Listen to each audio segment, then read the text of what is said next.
ನಮಸ್ಕಾರ.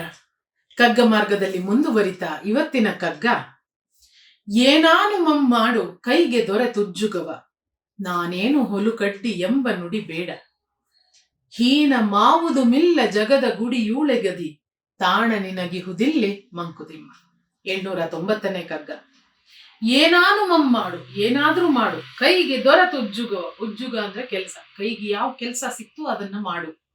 ನಾನೇನು ಹುಲುಕಡ್ಡಿ ಎಂಬ ನುಡಿ ಬೇಡ. ಅಯ್ಯೋ, ನಾನೇನೊಂದು ಹುಲ್ಕಡ್ಡಿ, ನನ್ನ ಸಣ್ಣ ಮನುಷ್ಯ ತೀರಾ, ನನ್ನಿಂದ ಏನಾಗುತ್ತೆ ಅನ್ನುವಂತಹ ಸೆಲ್ಫ್ ಡೌಟ್ ಪಡ್ಬೇಡ. ಹೀನವಾವುದು ಮಿಲ್ಲ, ಹೀನವಾದ್ದು, ಇದು ಕನಿಷ್ಠವಾದ್ದು ಅನ್ನುವಂಥದ್ದು ಈ ಜಗದ ಗುಡಿ. ಅದೆಷ್ಟು ಚೆನ್ನಾಗಿ ಹೇಳ್ತಾರೆ ನೋಡಿ. ಈ ಜಗತ್ತನ್ನ ಒಂದು ಗುಡಿ, ಒಂದು ಪವಿತ್ರವಾದ ಜಾಗ ಅಂತ ಹೇಳ್ತಾರೆ. ಅದರ ಊಳಿಗ ಅಂದ್ರೆ ಸೇವೆ, ಕೆಲಸ ಅಂತ.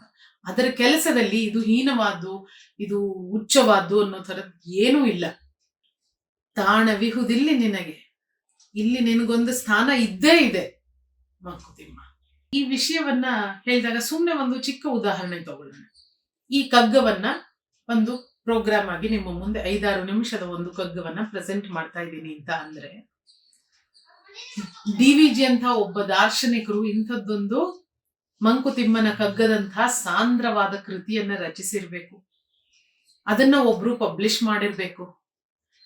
ಅದನ್ನ 100 ಜನ ಓದ್ಕೊಂಡಿರ್ಬೇಕು. ಅವರಲ್ಲಿ ನಾನು ಒಬ್ಳಾಗಿರ್ಬೇಕು.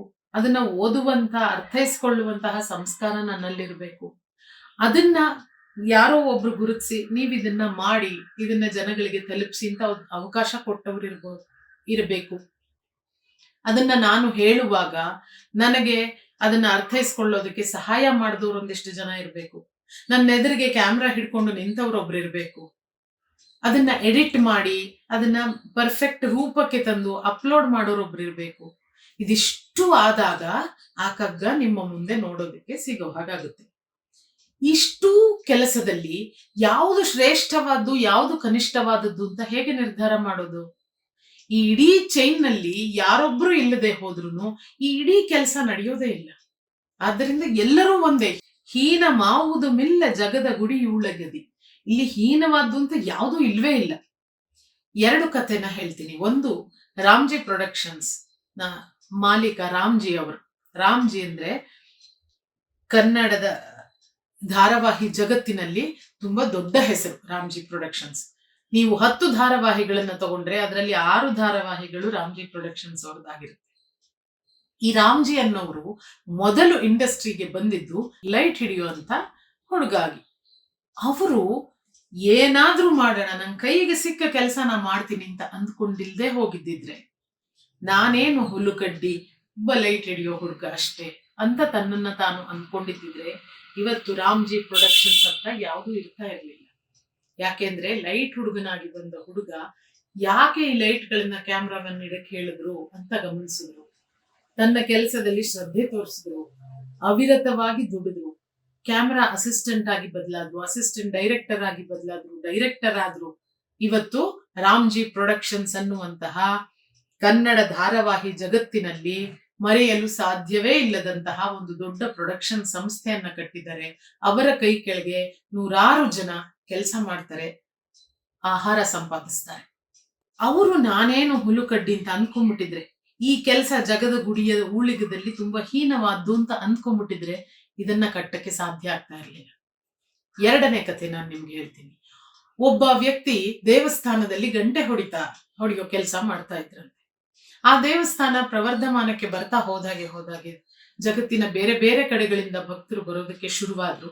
ಆವಾಗ ದೇವಸ್ಥಾನದ ಟ್ರಸ್ಟಿಗಳು ಇವ್ರಿಗೆ ಹೇಳಿದ್ರಂತೆ, ನೋಡಪ್ಪ, ಎಲ್ಲೆಲ್ಲಿಂದಾನೋ ಬರ್ತಾರೆ, ಬೇರೆ ಬೇರೆ ಭಾಷೆ ಜನಗಳು ಬರ್ತಾರೆ, ಅವ್ರ ಜೊತೆ ಕಮ್ಯುನಿಕೇಟ್ ಮಾಡೋದಕ್ಕೆ ನಿನಗೆ ಇಂಗ್ಲಿಷ್ ಬರ್ಬೇಕು. ನಿನಗೆ ಇಂಗ್ಲಿಷ್ ಬರೋದಾದ್ರೆ, ನೀನ್ ಕಲಿಯೋದಾದ್ರೆ ಇಲ್ಲಿದ್ದು ಕೆಲಸ ಮಾಡು, ಇಲ್ಲ ಅಂದ್ರೆ ನಿನಗೆ ಕೆಲಸ ಇಲ್ಲ ಅಂತ ಹೇಳ್ಬಿಟ್ರು.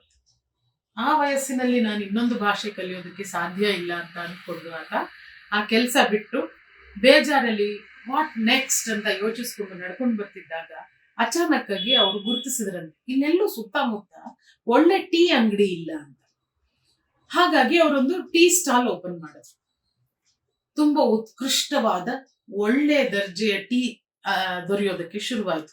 ಜನಗಳು ದೇವಸ್ಥಾನಕ್ಕಿಂತ ಇಲ್ಲಿ ಟೀ ಕುಡಿಯೋದಕ್ಕೋಸ್ಕರ ಬರೋದಕ್ಕೆ ಶುರು ಮಾಡಿದ್ರು. ನಿಧಾನವಾಗಿ ಅವರು ಟೀ ಸ್ಟಾಲ್ನ ಒಂದು ಕ್ಯಾಂಟೀನ್ ಆಗಿ ಬದಲಾಯಿಸಿದ್ರು, ಕ್ಯಾಂಟೀನ್ನ ಹೋಟೆಲ್ ಆಗಿ ಬದಲಾಯಿಸಿದ್ರು, ತಮ್ಮ ಹೋಟೆಲ್ನ ಬೇರೆ ಬೇರೆ ಬ್ರಾಂಚ್ಗಳನ್ನ ತೆಗೆದ್ರು, ಒಂದು ಚೈನ್ ಆಫ್ ಹೋಟೆಲ್ಸ್ ನ ಮಾಲೀಕರಾದ್ರು. ಯಾವಾಗ್ಲೂ ಒಂದ್ಸಲ ಒಬ್ಬ ಪತ್ರಕರ್ತ ಅವರನ್ನ ಕೇಳಿದ್ರಂತೆ, ಅಲ್ಲ ಸರ್ ನಿಮ್ಗೆ ಇಂಗ್ಲಿಷ್ ಬರಲ್ಲ ಅಂತ ಹೇಳ್ತೀರಾ, ಹಾಗಾಗಿನೇ ಇಷ್ಟು ದೊಡ್ಡ ಎಂಪೈರ್ ಕಟ್ಟಿದೀರಾ, ಇನ್ ಇಂಗ್ಲಿಷ್ ಬಂದಿದ್ದಿದ್ರೆ ಏನಾಗಬಹುದಿತ್ತು ನೀವು ಅಂತ.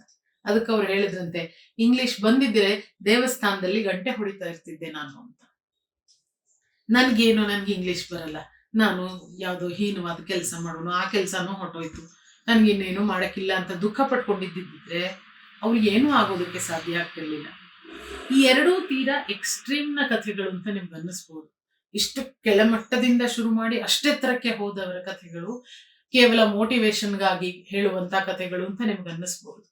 ಆದ್ರೆ ಅದರ ಹಿಂದಿರುವ ಸ್ಪಿರಿಟ್ ನಾವೆಲ್ಲರೂ ಅಡಾಪ್ಟ್ ಮಾಡ್ಕೊಳ್ಬಹುದಾದಂಥದ್ದು. ಕೆಲಸದಲ್ಲಿ ಶ್ರದ್ಧೆ, ತಾದಾತ್ಮ್ಯ, ಫಿನಿಶಿಂಗ್ ಮತ್ತು ಯಾವಾಗಲೂ ಮೇಲೆ ಹೋಗುವ ದೃಷ್ಟಿ. ಈ ಕಗ್ಗದಲ್ಲಿ ಏನೇನು ಹೇಳಿದ್ದಾರೆ ಅದೆಲ್ಲ. ಏನಾನು ಮಮ್ಮಾಡು ಕೈಗೆ ದೊರತುಜ್ಜುಗುವ, ನಾನೇನು ಹುಲುಕಡ್ಡಿ ಎಂಬ ನುಡಿ ಬೇಡ, ಹೀನ ಮಾವುದು ಇಲ್ಲ ಜಗದ ಗುಡಿ ಯೂಳಿಗದಿ, ತಾಣ ನಿನಗಿಹುದಿಲ್ಲಿ ಮಂಕುತಿಮ್ಮ. ಈ ನಾಲ್ಕನ್ನು ನಂಬಿದ್ರೆ ನಾವು ಎಲ್ಲವನ್ನೂ ಮಾಡೋದಕ್ಕೆ ಸಾಧ್ಯ, ಬದುಕನ್ನ ಸುಂದರವಾಗಿಸಿಕೊಳ್ಳೋದಕ್ಕೆ ಸಾಧ್ಯ. ಮತ್ತೊಂದು ಕಗ್ಗದಲ್ಲಿ ಭೇಟಿಯಾಗ್ತೀನಿ. ನಮಸ್ಕಾರ. ಅನುಕ್ಷಣದ ಸುದ್ದಿಗಳಿಗಾಗಿ ವಿಸ್ತಾರ ನ್ಯೂಸ್ ಯೂಟ್ಯೂಬ್ ಚಾನೆಲ್ ಸಬ್ಸ್ಕ್ರೈಬ್ ಮಾಡಿ. ಹೊಸ ಸುದ್ದಿಗಳ ನೋಟಿಫಿಕೇಶನ್ಗಾಗಿ ಬೆಲ್ ಐಕಾನ್ ಕ್ಲಿಕ್ ಮಾಡಿ. ಲೇಟೆಸ್ಟ್ ಅಪ್ಡೇಟ್ಸ್ಗಾಗಿ www.vistaranews.com ವೆಬ್ಸೈಟ್ಗೆ ವಿಸಿಟ್ ಮಾಡಿ. ಅಂಗೈಯಲ್ಲೇ ಜಗತ್ತಿನ ಸುದ್ದಿ ತಿಳಿಯಲು ವಿಸ್ತಾರ ನ್ಯೂಸ್ ಕನ್ನಡ ಆಪ್ ಡೌನ್ಲೋಡ್ ಮಾಡಿ.